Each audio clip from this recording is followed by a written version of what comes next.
اللہ کی قسم جس کے ہاتھ میں میری جان ہے، جزائر میں شریعت الہی کے نفاذ کا مطالبہ کرنے کے لیے ایک ہی دن میں 7 لاکھ باحجاب مسلم خواتین نکلی۔ اللہ کی قسم کھا کر کے اتنی بڑی بات کہنا، 7 لاکھ عورتیں نکلی، باحجاب نکلی۔ میں سمجھتا ہوں آج بھی ان کی تصویریں، ان کے ویڈیوز اور ان کی نیوز چینلوں پر ان کی خبریں آج بھی آپ کو مل جائیں گی۔ جا کے دیکھو کہ باحجاب تھی یا بے حجاب تھی، دیکھ لو، جا کر پتہ لگا لو تاریخ کے ساتھ۔ کتنا بڑا ظلم ہے، کتنی بڑی زیادتی۔ ان عورتوں کو تو اندر رہنا تھا، وہی حجاب تھا۔ حجاب کا مطلب یہ نہیں ہے کہ اگر کوئی نقاب لگا کر کے بھی آ جائے تو مردوں کی بھیڑ میں کھڑی ہو کر کے دنیا کے سامنے چلائے اور چیخے کہ ہمیں حجاب چاہیے، ہمیں اختلاط سے بچنا ہے۔ اختلاط آپ کر رہی ہیں اور کہہ رہی ہیں کہ حجاب چاہیے، اختلاط سے بچنا، سمجھ رہے ہیں؟ تو یہ جمعے کے خطبے میں قسم کھا کر کے اللہ تبارک و تعالی، واہ، یہ کہاں ہے؟ مدارک النظر نامی کتاب، عبد المالک رمضانی کی مشہور کتاب ہے، اس کتاب کے اندر یہ بات موجود ہے، صفحہ نمبر 476 پر۔ اور اس میں شک نہیں، ایک شیخ جمال کہہ رہے ہیں، اس میں شک نہیں کہ یہ بات موافقت، رضامندی اور تائید کے سیاق میں کہی گئی۔ یعنی یہ پہلے والی بات سفر الحوالی کی اور یہ والی بات کرنی کی، ان دونوں نے یہ باتیں جو بیان کی ہے نا جزائر میں عورتوں کا، مردوں کا نکلنا مظاہرہ آندولن کرنے کے لیے، اس لیے یہ باتیں نہیں بیان کی ہیں ان لوگوں نے کہ وہ رد کریں کہ ایسا کرنا غلط ہے، نہیں، پازیٹیو بیان کرنے کے لیے باتیں کی۔ ورنہ اگر یہ بتانے کے لیے اگر یہ باتیں کرتے کہ غلط ہے تو ایک لفظ تو کم سے کم بولتے کہ یہ غلط ہے۔ تعریف کر رہے ہیں، پذیرائی کر رہے ہیں، اسلامی نظام نافذ کرنے کے لیے جزائر میں لوگوں نے آواز دی تو 30 لاکھ مرد نکل آئے، 7 لاکھ عورتیں نکل آئیں۔ اس لیے تم کو بھی چاہیے کہ تم مظاہرے کر کے اپنی باتیں منوا لو، یہ ہے ان کا مقصد۔ کہتے ہیں انکار کہاں ہے؟ کہاں انکار ہے، کہاں نکیر ہے کہ ایسا کرنا غلط؟ ایک لفظ بھی نہیں کہا، نہ اس نے کہا سفر الحوالی نے، نہ اس نے کہا عائض القرن، کسی نے یہ بات نہیں کہی۔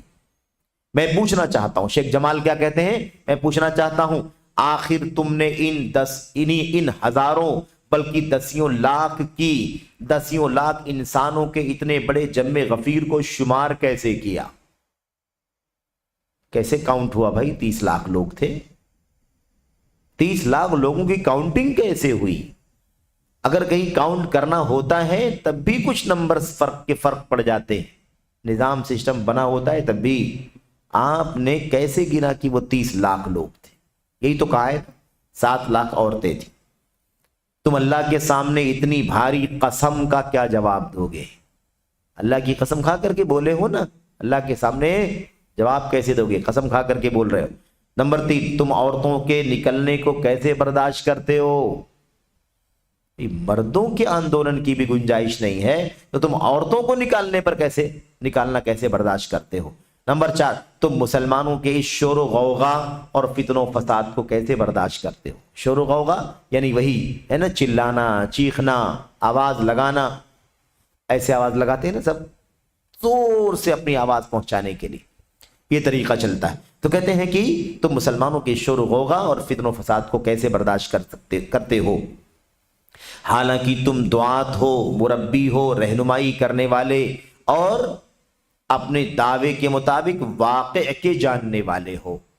اخوانی کیا کہتے ہیں؟ فقہ الواقع کہتے ہیں۔ یہ سارے جو اہل حدیث اور سلفی علماء ہیں نا، یہ سب کے سب فقہ الواقع سے نابلد ہیں، کچھ نہیں جانتے۔ فقہ الواقع کا انہیں کوئی پتہ نہیں، فقہ الواقع کا نہیں پتہ یعنی سیاست کا نہیں پتہ، دنیا داری کا، پولیٹکس کا نہیں پتہ، دنیا میں کون کون سی پولیٹکس چل رہی ہے، کون سا ملک کیا سوچتا ہے، کون سا ملک کیا فیصلہ کرتا ہے، اس نے اس کے خلاف کیا بولا، اس کے خلاف کیا بولا، کس کا تال میل بن رہا ہے، کس کے درمیان نفرت ہو رہی ہے، تم کو فقہ الواقع کا پتہ نہیں۔ اب ان کو دعویٰ ہے کہ ہم کو پتہ ہے۔ ان کا کیا دعویٰ ہے؟ کہ انہیں پتہ ہے اور ہم لوگوں کو نہیں پتہ۔ شیخ جمال کہہ رہے ہیں تمہارا دعویٰ ہے کہ تم واقع کے جاننے والے، کیا تم لوگ اللہ کا یہ فرمان نہیں پڑھتے؟ اللہ کا فرمان، اللہ نے کیا فرمایا؟ وَقَرْنَ فِي بُيُوتِكُنَّ وَلَا تَبَرَّجْنَ تَبَرُّجَ الْجَاهِلِيَّةِ الْأُولَى۔ اور مجھے ایک بات یاد آ گئی، اس آیت کریمہ کی تفسیر، اس آیت کریمہ اور اس کے ترجمے پر جب ہم پہنچے تو مجھے استاد محترم شیخ عبدالرزاق بن عبد المحسن البدر حافظہ اللہ نے کہا ہے کہ جیسے اس کو قرنا پڑھا گیا ہے ایسے ہی اس کو قرنا بھی پڑھا گیا ہے دوسری قرت میں۔ قرنا کا مطلب ہوتا ہے، ترجمہ کیا دیکھ لو، وَقَرْنَ فِي بُيُوتِكُنَّ، اپنے گھروں میں قرار رہو، یعنی کیا مطلب اپنے گھروں میں ٹھہری رہو، اپنے گھروں میں ٹھہری رہو، وَلَا تَبَرَّجْنَ تَبَرُّجَ الْجَاهِلِيَّةِ الْأُولَى، اور پہلے والی جاہلیت یعنی اسلام سے پہلے جیسے عورتیں بے پردہ بناؤ سنگار میک اپ کر کے بے پردہ نکلتی تھی، اللہ واسطے تم ایسا مت کرو، اپنے گھر میں باحجاب رہ کر کے اپنے گھر کے اندر پردے میں رہو، باہر مت دے۔ یہ تو ہے قرنا، کیا ہے قرنا، جو آیت کریمہ میں ہے اس کا معنی۔ شیخ عبدالرزاق البدر حافظہ اللہ فرماتے ہیں کہ ایک قرت میں وَقِرْنَ فِي بُيُوتِكُنَّ بھی کہا گیا ہے، پڑھا گیا ہے، اس صورت میں معنی کیا ہوگا، وقار سے اپنے گھر میں رہو، وقار سے اپنے گھر میں رہو، ادب سے رہو۔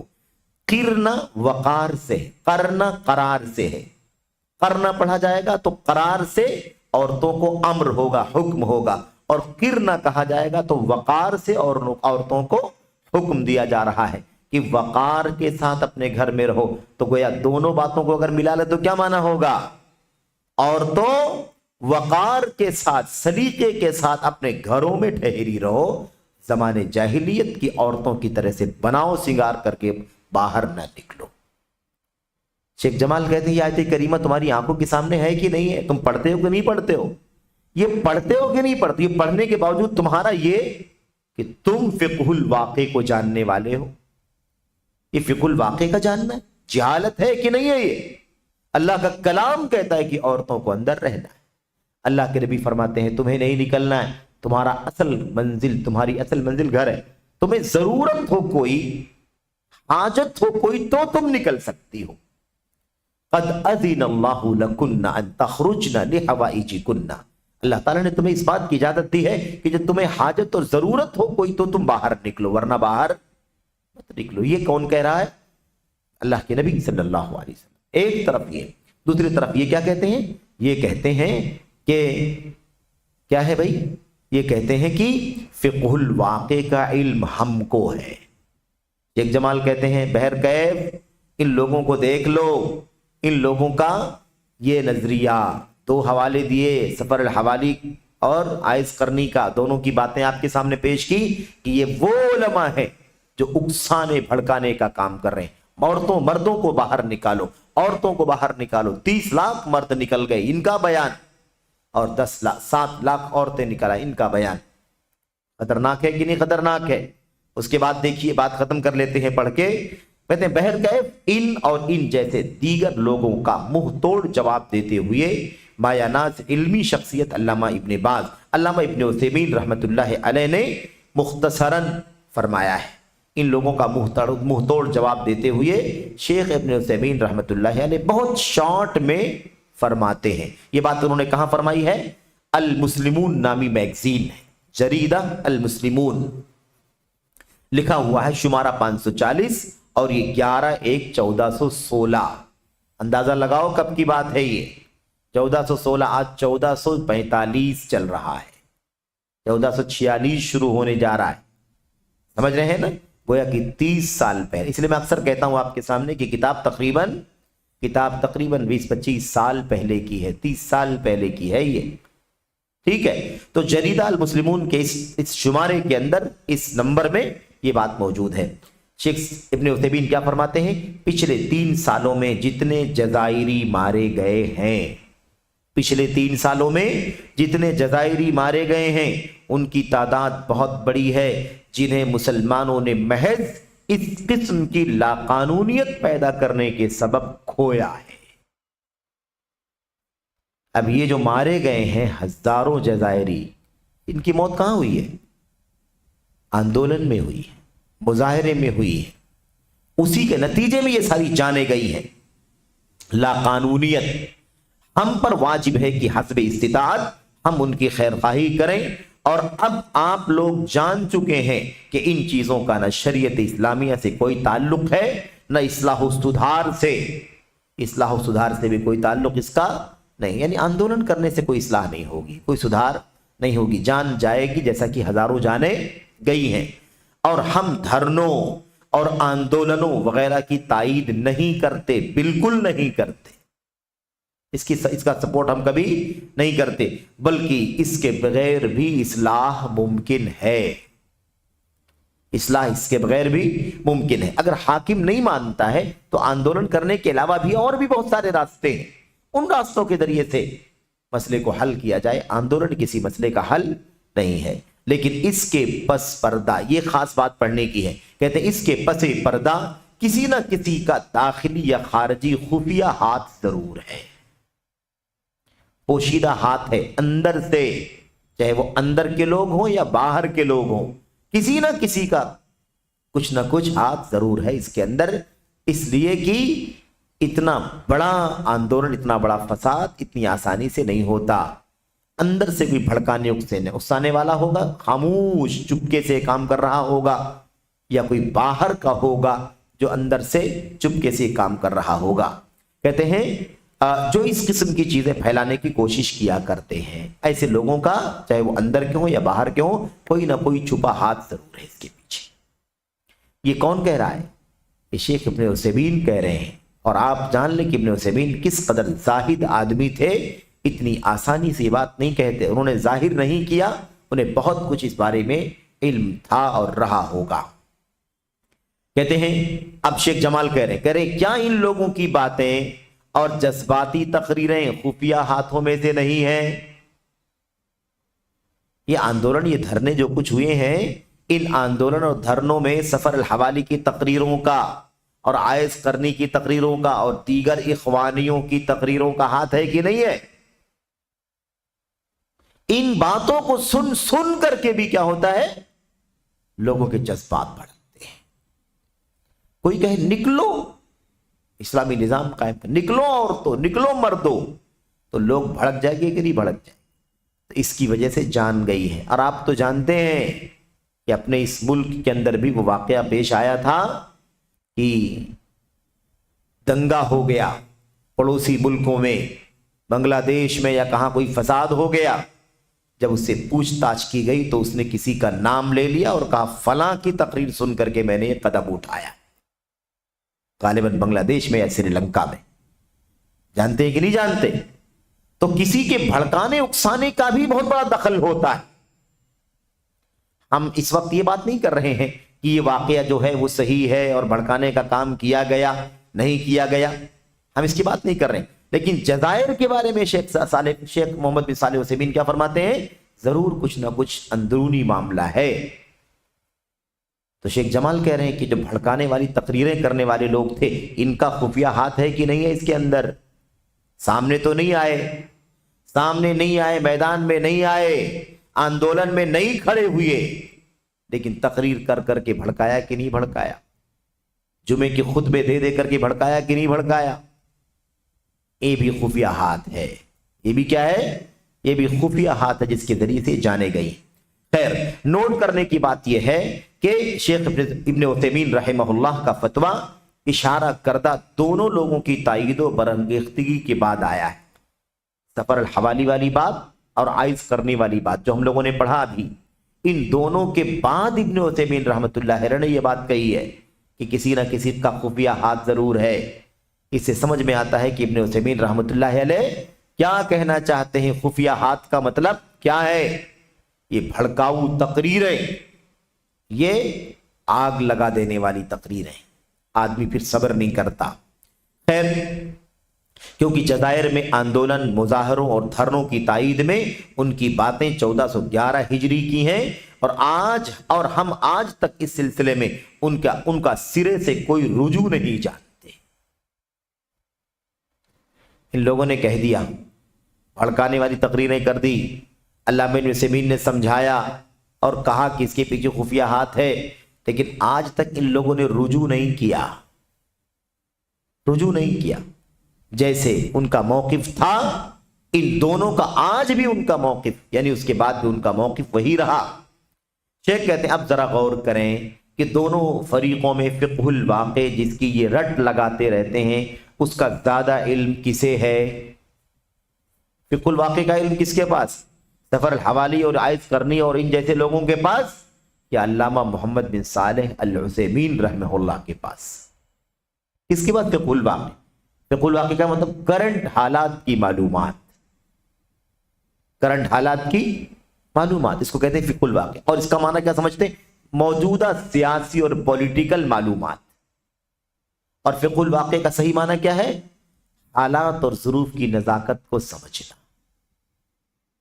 چاہے کوئی بات کہیں بولنا ہے کہ نہیں بولنا ہے، کب بولنا چاہیے، کب نہیں بولنا چاہیے، کب زبان کا استعمال ہو، کب دل میں برا سمجھا جائے، کب ہاتھ اٹھایا جائے، یہ ساری باتیں فقہ الواقع کی ضمن میں آتی ہیں ایک دائی کی زندگی میں۔ لیکن ان لوگوں نے فقہ الواقع کا معنی سیاست اور پولیٹکس لیا ہوا ہے۔ کہتے ہیں کہ اب اندازہ لگاؤ کہ دونوں میں سے فقہ الواقع کا علم کسے زیادہ ہے؟ کیا ان جذباتیوں اور فتنہ انگیزی پر آمادہ کرنے والوں کو، یا علماء راسخین کو؟ یہ فتنے والی تقریر کرنے والوں کو علم ہے، یا علماء راسخین ابن عثیمین رحمۃ اللہ علیہ اور ان جیسے بڑے علماء کو فقہ الواقع کا علم ہے؟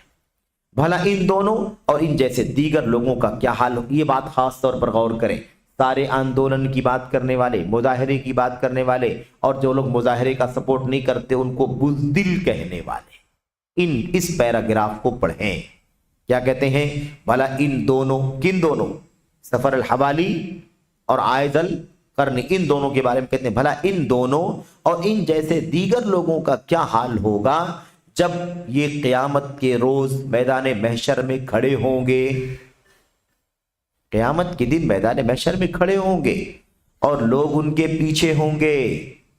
لوگ ان کے پیچھے، کون لوگ؟